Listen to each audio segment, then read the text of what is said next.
Hello मेरे प्यारे बच्चों, तो कैसे आप सब लोग? आई होप अच्छे होंगे। क्लास 9, जैसा कि आपको कावेरी का फर्स्ट चैप्टर पोयम चल रहा है भारत आवर लैंड, ठीक है ना। इसका एक्सप्लेनेशन वीडियो आपको पूरा मिल चुका है, साथ ही साथ समरी मिल चुकी है और इसका थीम, पोयम का मैसेज क्या, ये सारी चीज़ें आपको वीडियो मिल चुकी हैं। आप लोग कुछ लोग देख लीजिए, जो नहीं देखें वो लोग जाकर देख लीजिए। सारी की सारी चीज़ें आपके यूट्यूब पे पड़ी हुई है, ठीक है। रही बात, तो आज हम लोग जो देखेंगे इस वीडियो में, इसमें देखेंगे पोएटिक डिवाइस, मतलब कि इस भारत आवर लैंड जो पोएम है इसमें कौन कौन सी पोएटिक डिवाइस यूज हुई है उसके बारे में देखेंगे। साथ ही साथ कौन सा वर्ड और कौन सी लाइन उस पोएटिक डिवाइस से मैच हो रहा है, ठीक। सारी चीज़ें देखेंगे। साथ ही साथ इसमें जो भी कुछ ऐसे शब्द हैं जिनके बारे में पूरा विस्तार से देखेंगे, सोर्सेस क्या है, सारी चीज़ें आपको देखेंगे इस वीडियो में, ठीक। तो स्टार्ट करते हैं आज का जो है कावेरी क्लास 9 का जो कावेरी है भारत आवर लैंड पोयम का जो पोएटिक डिवाइस है, इसके बारे में हम स्टार्ट करते हैं, ठीक है। देखिएगा, फर्स्ट आपको लिटरेसी डिवाइसेस। तो लिटरेसी डिवाइसेस क्या होती है आपकी, जो पोएटिक डिवाइस है उसी लिटरेसी डिवाइसेस बोलते हैं, ठीक है। जिसमें स्टार्टिंग है पर्सनिफिकेशन। तो पर्सनिफिकेशन के बारे में देखें कि है क्या, the giving characteristic of human to animal or inanimate object, जिसको किससे किया जाएगा, किसी ह्यूमन से या एनिमल से जिसको एनिमिनेट किया जाए, यानी तुलना की जाए, ठीक है। सपोज करिए इस क्या क्या दिया है पोएटिक डिवाइस में, कौन कौन से वर्ड है। तो पहला आपका माइटी हिमालय। माइटी मतलब किसका, शक्तिशाली हिमालय कह रहा है, किसका क्या कर रहा है, शक्तिशाली हिमालय, ठीक है। और रही बात शक्तिशाली, तो शक्तिशाली किसको बोल सकते हैं, या तो आदमी को बोलेंगे या तो एनिमल को बोलेंगे। लेकिन यहाँ क्या बोल रहा है, एक ऑब्जेक्ट है हिमालय, उसको शक्तिशाली के रूप में क्या कर रहा है, बता रहा है, ठीक है। तो इसका मतलब ये है कि जो आपका हिमालय है वो कैसे तुलना कर रहा है, किसी न किसी ह्यूमन से या तो एनिमल से। क्लियर है। दूसरा आपका जनरस गंगा। जनरस मतलब दान देने वाली गंगा, हमें देने वाली गंगा। अच्छा, गंगा कैसे देगी, वो तो क्या है, नदी है, तो देगी नहीं, लेकिन हमें जनरस गंगा बोला जाए कि वो देने वाली जो नदी है, जीवनदायिनी जो नदी है, ठीक है। दूसरी चीज़ है सी इज फियरलेस। सी यहाँ किसके है, सी, और सी किसके लिए यूज होता है, ह्यूमन के लिए यूज होता है, किसके लिए, ह्यूमन के लिए, ठीक है। लेकिन सी किसके लिए यूज कर रहा है, ये फियरलेस प्रशंसा करने के लिए। उसकी प्रशंसा मतलब कि जो ग्रैंड लैंड भारत की भूमि है, क्या है, जो भारत की लैंड है, भारत लैंड, भारत भूमि, उसको सी से ये क्या कर रहा है, डिस्क्राइब कर रहा है। तो सी इज फियरलेस, ठीक है। ये चीज़ था पर्सनिफिकेशन। इसके बाद है इमेजरी। इमेजरी का सीधा सा इमेज करना, किसी चीज़ के बारे में वर्ड को देख करके और एक इमेज क्रिएट करना, इसको इमेजरी बोला जाता है, ठीक है। हाँ, एक और बता दें, अभी एज ए पोएम के बारे में पढ़ा रहे हैं, ठीक है। तो आपको फिगर आप इस चीज़ पढ़ाएंगे तो उसमें सारी चीज़ें विस्तार से आपको बता देंगे। क्लियर, आगे देखते हैं। इमेजरी का मतलब क्या है, डिस्क्राइबिंग थिंग्स और क्रिएटिंग इमेज। किसी थिंग्स को डिस्क्राइब करना या इमेज क्रिएट करना with the help of word, किसी वर्ड के माध्यम से। जैसे माइटी हिमालय, जब माइटी हिमालय हम लोग बोलते हैं तो क्या एक इमेज क्रिएट होता है कि हिमालय क्या बहुत ही शक्तिशाली है, ठीक है।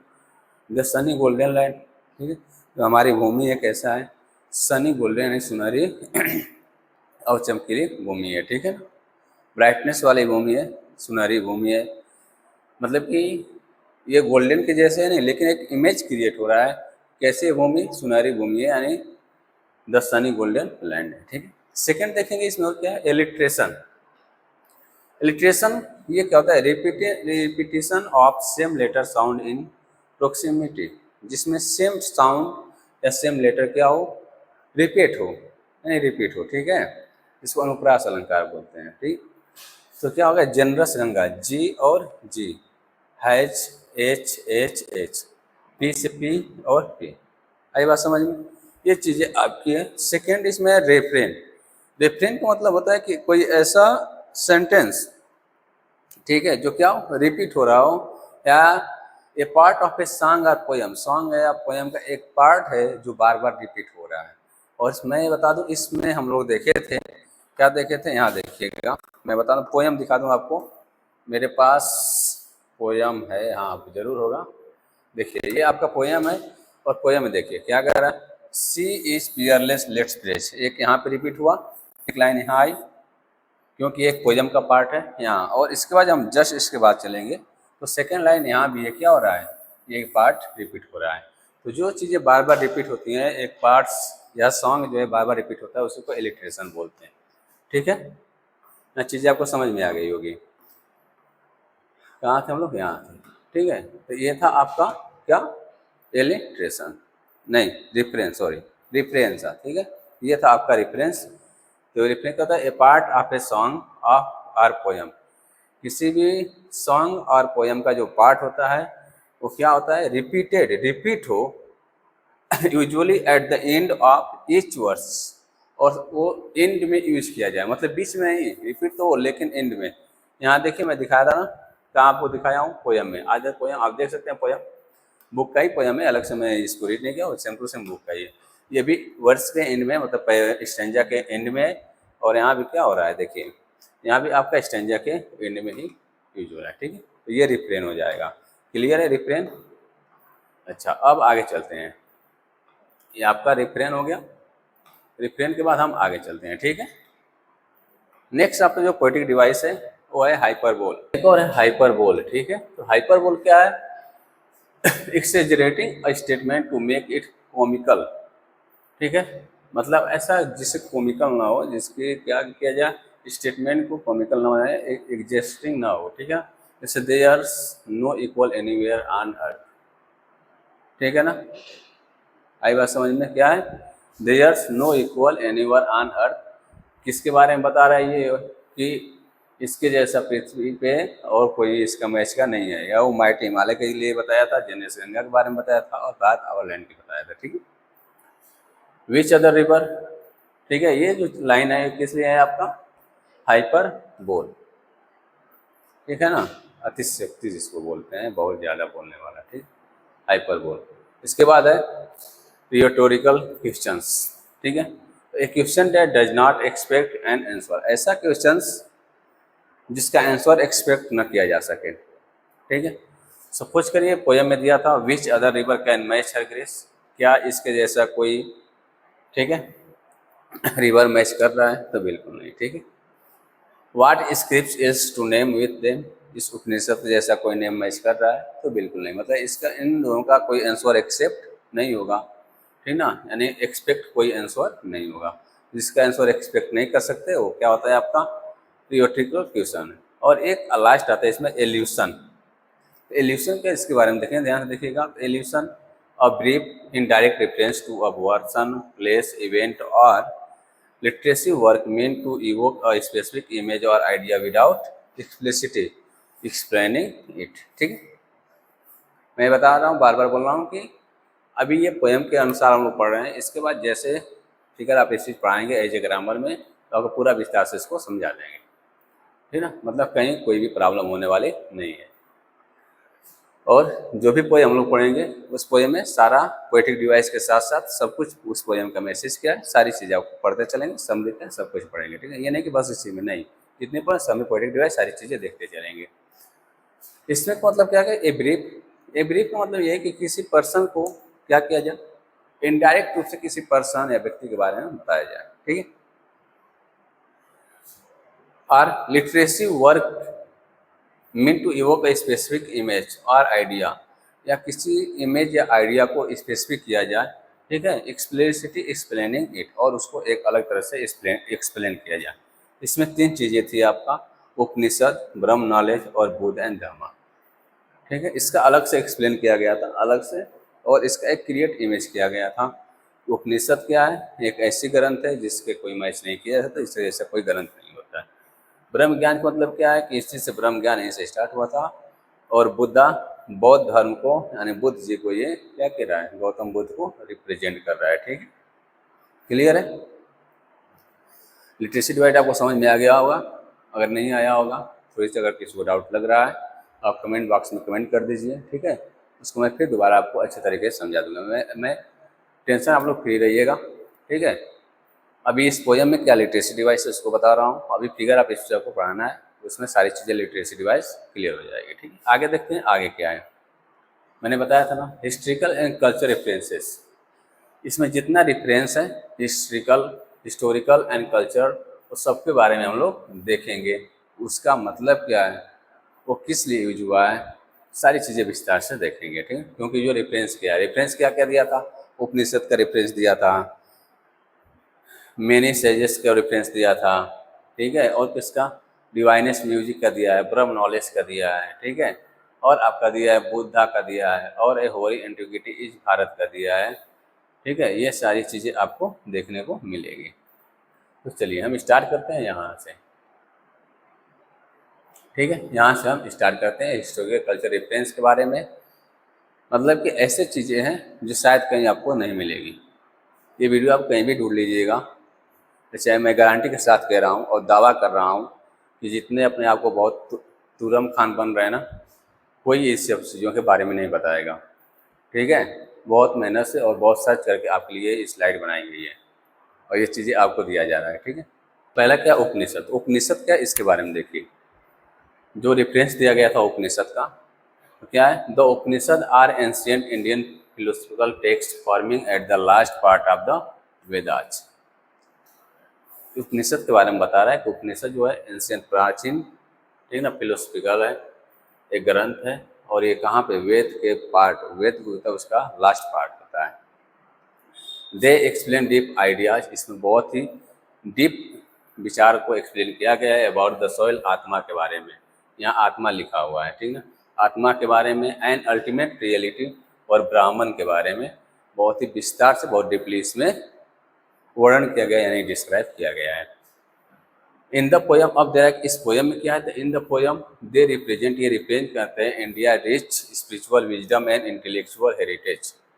उपनिषद जो है वो इस पोयम में क्या कर रहा है कि India rich spiritual wisdom and intellectual heritage showing the country's contribution to global philosophy and timeless knowledge.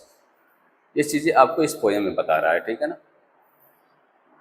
याद रखिएगा उपनिषद के बारे में। इसके बाद एक और उसमें रेफरेंस दिया था, क्या, many ages has sanctified this land, बहुत से साधु संत ऋषि मुनि इस भूमि क्या किए थे, पवित्र किए थे। तो उसके बारे में सुनिएगा ध्यान से, किसके किसके बारे में दे रहा है, कुछ ऋषि मुनि का नाम भी दिया है। This line refers to great sages, जो ग्रेट सेजेस के बारे में और एंशिएंट के बारे में लाइन रेफर की गई है, लाइक व्यास एंड वाल्मीकि। जिसके बारे में, व्यास और वाल्मीकि जी, आप लोग वेद व्यास और वाल्मीकि जी का नाम सुने होंगे। हु लिव्ड इन इंडिया, जो इंडिया में रहते थे, यानी कि इंडिया में रहे, ठीक है। थ्रू देयर टीचिंग, उनको टीचिंग के दौरान मेडिटेशन एंड राइटिंग्स, मेडिटेशन और राइटिंग के बारे में बताएं। They made the land sacred, और अपनी भूमि को क्या किया, इस भूमि को वे लोग पवित्र बनाए थे। It highlights India's spiritual richness and shows that its greatness lies in the wisdom and guidance of enlightened individuals throughout history. ठीक है। It highlight, जो यहाँ पे हाईलाइट किया गया है, क्या, India spiritual richness, spiritual richness है, धार्मिक बहुत ज़्यादा रिचनेस है, ठीक है। एंड सो, और क्या दिखा रहा है, तो ग्रेटनेस, महान दिखा रहा है, महानता lies in the wisdom, wisdom में, गाइडेंस में, ऑफ इनलाइटेड, ठीक है, और इंडिविजुअल थ्रू आउट हिस्ट्री के माध्यम से। क्लियर है, मैं बार बार, क्लियर है ना ये चीज़ें, बताइए। आपको वीडियो ये कहीं नहीं मिलेगी, आप सब पूरे यूट्यूब पे सर्च कर लीजिएगा। इस क्लास 9 के पोयम में कोई ये वीडियो ऐसा नहीं समझाया होगा, ठीक है। आगे देखें, और रिसोर्स किया था इसमें, एक और रिसोर्स था, the divinest music has been heard here. यहाँ पे डिवाइनेस्ट म्यूजिक भी सुनने को मिलती है। तो इससे क्या है, दिस लाइन हाइलाइट्स, जो ये लाइन हाईलाइट की गई है, ठीक है। India rich tradition of classical and devotional music, एक क्लासिकल और डिवोशनल म्यूजिक को ये ट्रेडिशन, उसकी परंपरा को बता रही है। Music has always been linked with spirituality and devotion in India, जो म्यूजिक है वो हमेशा स्पिरिचुअली एंड डिवोशन के लिए इंडिया में लिंक रहा है, ठीक है। फ्रॉम रागास ऑफ भजन्स, भजन का राग है, it reflects harmony and divine connection, जो हारमोनी और डिवाइन कनेक्शन बताती है। अब भजन सुनते हैं तो हम लोग क्या होते हैं, सीधा किससे जुड़ जाते हैं, देवताओं से, देवी देवताओं से अपने जुड़ जाते हैं, ठीक है, इसका भजन सुनते हैं। द पोएट सजेस्ट कर रहे हैं कि that India music is pure, India की म्यूजिक जो है वो प्योर, यानी शुद्ध, uplifting and deeply rooted in culture and tradition. क्या है, बहुत ही ज़्यादा उनका क्या है, रूट जो है किससे है? कल्चर से है और ट्रेडिशन से है, मतलब शायद सभ्यता से है और ठीक है ट्रेडिशन। क्लियर है? ये चीज़ें था इसके बारे में। इसमें एक और था ब्रह्म नॉलेज। ठीक है, ब्रह्म नॉलेज क्या है इसके बारे में देखते हैं थोड़ा सा। ब्रह्म knowledge refers to the understanding of ultimate reality, grammar as explained in India philosophy। Brahma knowledge किसको एक्सप्लेन कर रहा है, समझाने की कोशिश कर रहा है? अल्टीमेट रियलिटी, जिनका अल्टीमेट रियलिटी वास्तविक है, अल्टीमेट वास्तविकता है। एज एक्सप्लेन, जैसे एक्सप्लेन कर रहा है in Indian philosophy, Indian philosophy जैसे हमारे दार्शनिक थे इंडिया के, वो कैसे इसको क्या किए थे? एक्सप्लेन किए थे ब्रह्म नॉलेज को, ब्राह्मण को। It represent the highest spiritual wisdom developed through the उपनिषद।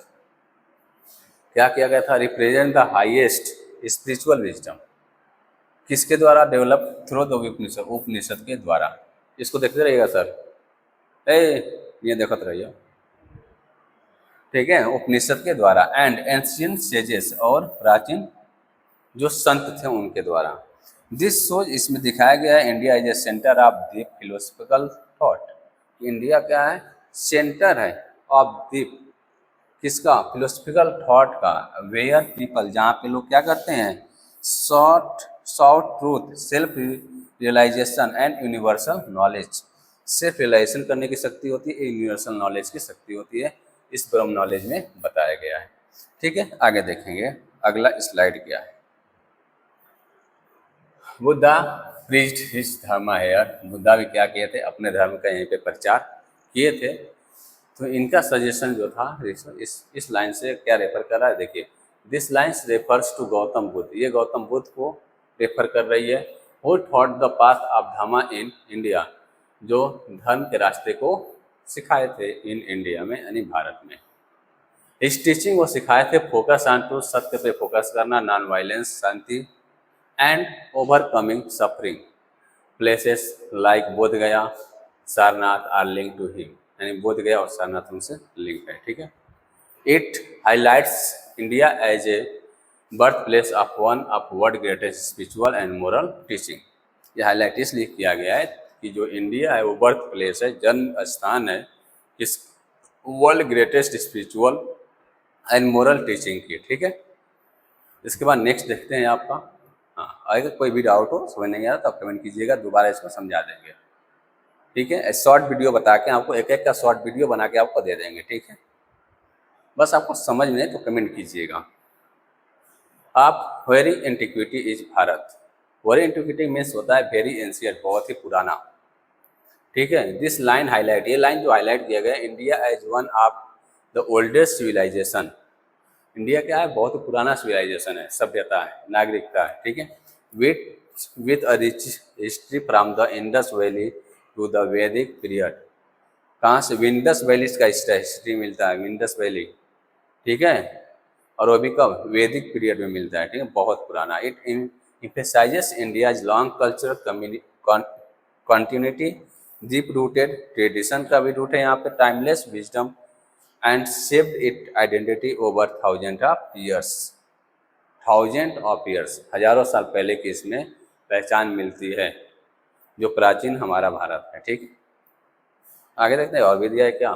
हाँ देखिए, अब नहीं दिया है। ठीक है, तो ये दो चीज़ें आपको कवर किया गया इसमें। क्या चीज़?